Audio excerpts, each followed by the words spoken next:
record for domestic tourism into the state of Florida, and those numbers include, of course, people from all 50 states, but it includes a lot of politicians who believed in lockdowns and mandates, and they would restrict their own people, governors, mayors.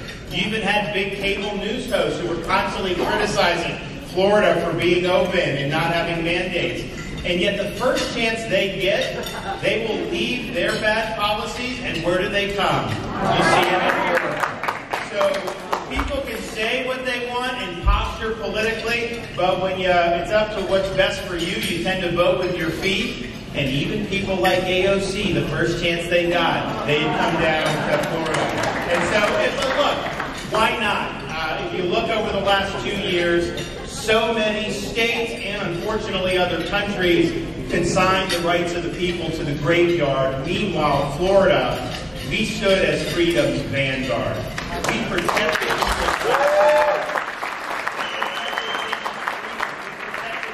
small businesses. We made sure every kid in our state had the ability to go to school in person 5 days a week. And we made sure they could do that without having to wear a mask for 8 hours.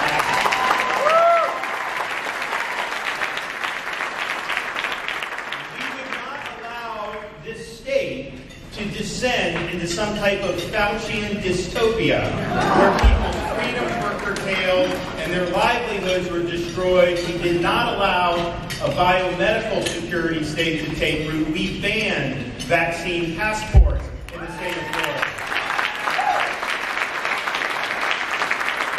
And the federal government, as well as many private companies and even some local governments, we're threatening to terminate the employment of many good employees based on the COVID jab. We called a special session and we said, we're giving you protection. Nobody in Florida is going to have to choose between the job and their jab. And we want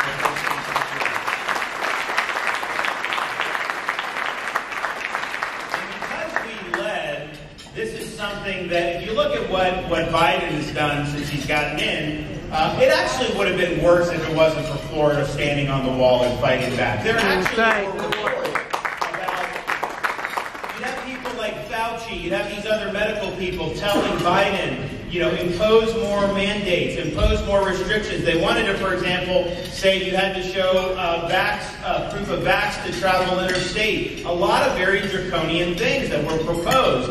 And some of Biden's advisors correctly told him, if we do that, Governor DeSantis is going to fillet us for doing that. We got to watch out. And you know what? It would have happened. We would have definitely stood in their way. So I think if you look, Florida leading the way, many of these other states that are now similar to Florida would not have done it on their own if we had not have led. So we've helped not only protect our own people's freedoms, we also helped make sure that other states would follow suit. And I believe if Florida had not led the way we have over the last 2 years, I think this country would look like Canada or Australia right now.